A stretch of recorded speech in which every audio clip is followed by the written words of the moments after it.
అందరికీ నమస్కారం అండి. నేను మీ డాక్టర్ రాంప్రసాద్ని. హిప్ రీప్లేస్మెంట్ అంటే తొంటికీలు మార్పిడి ఆపరేషను ఈ మధ్యకాలంలో యాజ్ ఆర్థోపెడిక్ సర్జన్స్ మాకు చేయాల్సిన అవసరం చాలా సిగ్నిఫికెంట్గా పెరిగిందండి.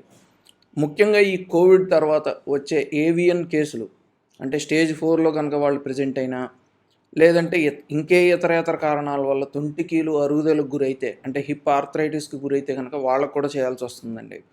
కాకపోతే దురదృష్టకరమైన విషయం ఏంటంటే ఈ సబ్సెట్ ఆఫ్ పాపులేషన్ అనేది మామూలు మోకేళ్ల మార్పిడి ఆపరేషన్ చేసే వాళ్ళకన్నా చాలా యంగర్ జనరేషన్ అండి. అంటే సిగ్నిఫికెంట్గా వీళ్ళు 35-55 ఏజ్ గ్రూప్స్లో ప్రజెంట్ అవుతున్నారు.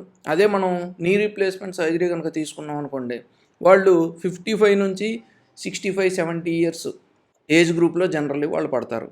సో ఈ 35 నుంచి 55 ఏజ్ గ్రూప్ చేయాల్సి వస్తున్నప్పుడు వీళ్ళకి చాలా ప్రశ్నలు ఉంటాయి. మాకు లాంగ్ టర్మ్ రిజల్ట్స్ ఎలా ఉంటాయి, అండ్ మా వయసు చిన్నది కాబట్టి మేము నార్మల్ లైఫ్ లీడ్ చేయగలమా లేదా అనే ఇలాంటి అనేక ప్రశ్నలు వాళ్ళ మనసులో ఉంటాయండి. సో ఇవాళ ఈ యూట్యూబ్ వీడియోలో లెట్ us see ఈ లాంగ్ టర్మ్ రిజల్ట్స్ ఎలా ఉంటాయి అండ్ మనం నార్మల్ లైఫ్ లీడ్ చేయగలమా లేదా అనే దాని గురించి. కొత్త వాళ్ళు ఎవరైనా ఉంటే please subscribe to our channel. And ఇంకేం లేట్ లేకుండా let's go in to the main topic.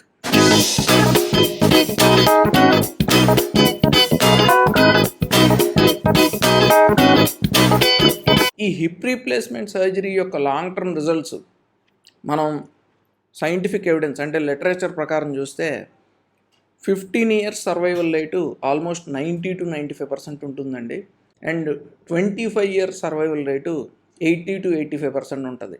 So మనకి నిక్కచ్చిగా 185 మందికి 25 ఏళ్ళు రావటం అనేది జరుగుతుంది. ఆ తర్వాత మళ్ళీ ఇంకొకసారి ఆపరేషన్ అనేది అవసరం పడుతుంది. సో అండ్ రెండోది ఏంటంటే వీళ్ళు అందరిలాగే రొటీన్గా నార్మల్ లైఫే లీడ్ చేయొచ్చు. నా పేరు వెంకట లక్ష్మీ నారాయణ అండి. మాది చీరాల.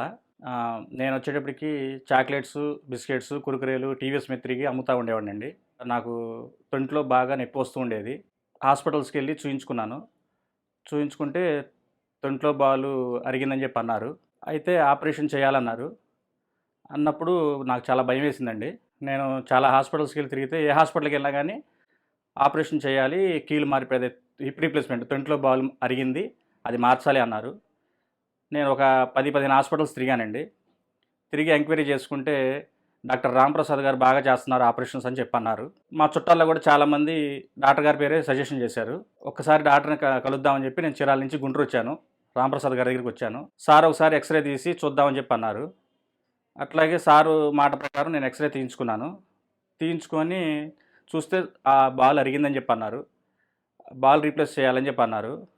మరి బాగా తగ్గుతుందా, నేను బాగా నడవగలనా అని అడిగాను డాక్టర్ గారిని. అడిగితే ఇబ్బంది ఏం లేదు, నేను నడిపిస్తానయ్యా, చేస్తానని చెప్పి అన్నారు సారు. సరే అని చెప్పి నేను డాక్టర్ గారి దగ్గరికి వచ్చాను. ఆపరేషన్ చేశారు. చేసిన తర్వాత 3వ రోజే నన్ను లేపారు. లేపి నడిపించారు. 7వ రోజు ఇంటికి పంపించారు. వాళ్ళు ఏదైనా ప్రికాషన్స్ మనం డాక్టర్స్ చెప్తే కనుక అవి కేవలం ఫస్ట్ 3-4 మంత్స్ అంటే కుట్లు మాని కొంచెం లోపల టిష్యూస్ గట్టిపట్టడానికి, మజిల్ స్ట్రెంగ్త్ రావడానికి ఆ టైమ్ ఆఫ్ 3 మంత్స్ తప్పితే ఆ తర్వాత they can absolutely lead a normal life.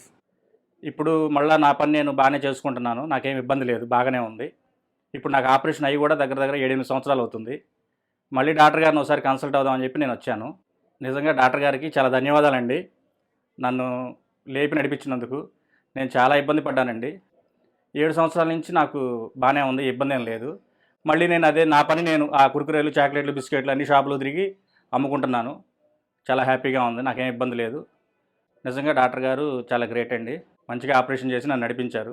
ఈ హిప్ రీప్లేస్మెంట్ సర్జరీ తర్వాత లాంగ్ రన్లో చేయకూడని పనులు ఏమన్నా ఉంటే కనుక మనకి హై ఇంపాక్ట్ యాక్టివిటీస్ అంటే విపరీతంగా జాగింగ్ చేయటం అండ్ కాంటాక్ట్ స్పోర్ట్స్ ఆడటం, లేదంటే హార్డ్ లేబర్ వర్క్ అంటే మనకు పొలంలో పనులు ఎక్కువ చేయటం, ముందరికి వంగి అంటే మన హిప్ జాయింట్ని 90 degrees కన్నా ఎక్కువ వంచేసి పనులు చేయటం, ఇట్లాంటివన్నీ చేయకూడదండి. అండ్ ఇంకొక point that Indian toilet usage మాత్రం చేయకూడదు. బికాజ్ మనం ఏ వర్క్ డిస్కస్ చేసినా ఈ లోపల హిప్ జాయింట్లో ఉండే ఈ బాల్ ఏదైతే ఉందో బాల్కిను తర్వాత లోపల కప్కి ఉండే పాలీ మెటీరియల్ ఉంటుంది కదండి, ఈ ప్లాస్టిక్. ఇది మనం ఈ ప్లాస్టిక్ యొక్క క్వాలిటీ ఎంత మంచిదైనా సరే మనం ఈ హిప్ జాయింట్ని అన్డ్యూ అంటే అబ్నార్మల్ స్ట్రెస్సెస్కి గురి చేస్తే డెఫినెట్లీ ఆ పాలీ వేర్ అయ్యే అవకాశం ఉంటుంది. So don't go for any heavy work. మీ రొటీన్ నడవటానికి, వాకింగ్ చేయడానికి, ఎక్సర్సైజ్ చేయడానికి, నార్మల్ రొటీన్ ఇంట్లో పనులు చేసుకోవడానికి అందరిలాగా నార్మల్ వర్క్ చేసుకోవచ్చు. But don't go for heavy works అనమాట. అండ్ ఇప్పుడున్న సైన్స్ అండ్ టెక్నాలజీకి ఈ హిప్ రీప్లేస్మెంట్ సర్జరీ యొక్క రిజల్ట్స్ ఇంకా మెరుగ్గా ఇచ్చేందుకు అవకాశం ఉన్నది with good surgeons skills and good balancing techniques and good implants. అంటే ఇప్పుడు ఏంటంటే మనం ఇదివరకు రోజుల్లో కాకుండా వీఆర్ యూజింగ్ సెరామిక్ ఇంప్లాంట్స్. ఈ బాల్ వైపు సెరామిక్, ఆ ప్లాస్టిక్ యొక్క క్వాలిటీ అంటే అందులో హైలీ క్రాస్ లింక్డ్ పాలీఇథిలిన్ మెటీరియల్ ఉంటుందండి. అది కనుక వాడితే ఇదివరకు జనరేషన్ పాలీ కన్నా కూడా దీని యొక్క అరుగుదల చాలా సిగ్నిఫికెంట్గా తగ్గుతుంది. సో ఎవరైనా హిప్ రీప్లేస్మెంట్ ఆపరేషను చిన్న వయసులోనే చేయించుకోవాలి అని అనుకుంటే ఇప్పుడున్న టెక్నాలజీకి వాళ్ళు భయపడాల్సిన అవసరం లేదు. Don't be scared. సో ఈ వీడియో ద్వారా నేను ఇచ్చే మెసేజ్ ఏంటంటే, మీకు యంగ్ ఏజ్లో కూడా హిప్ రీప్లేస్మెంట్ సర్జరీ అవసరం అయితే మీరు ఎటువంటి భయపడాల్సిన అవసరం లేదు. You can go for it and lead a normal life for the next 25 years without any doubt. So ఫైనల్గా thank you for watching our video. మరో మెడికల్ టాపిక్ పైన నెక్స్ట్ వీడియోలో కలుద్దాము. అంటిల్ దెన్ బై, మీ డాక్టర్ రాంప్రసాద్ అండి.